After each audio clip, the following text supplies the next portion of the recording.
આજે એનપીકે ખાતરની થેલીની અંદર 130 રૂપિયાનો સરકારે વધારો કર્યો છે। જે થેલી પહેલા 1720 રૂપિયાની આવતી હતી એ થેલી હવે 1850 રૂપિયામાં ખેડૂતોને મળશે। ત્યારે સવાલ એ થાય છે કે ખેડૂતની ખેત પેદાશની અંદર જે વસ્તુ ઉપયોગમાં લેવામાં આવે છે, દવા, ખાતર, બિયારણ, મજૂરી, ડીઝલ, ખેત ઓજારનો જ ભાવ વધારો કેમ થાય? આ એનપીકે ખાતરમાં જ 2014 થી 2025 સુધીમાં 350% વધારો થયો છે।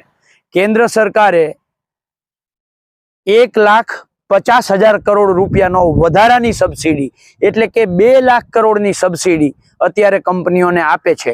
એક બાજુ 2 લાખ કરોડની સબસિડી આપે, બીજી બાજુ 350% ખાતરમાં વધારો થાય એટલે ક્યાંક ને ક્યાંક શંકા જાય છે કે આ સહકાર મંત્રાલય જે ઊભું કરવામાં આવ્યું છે, આ સહકાર મંત્રાલય તિજોરીમાંથી પૈસા ઉપાડે છે અને ખેડૂતોને ચૂસે છે।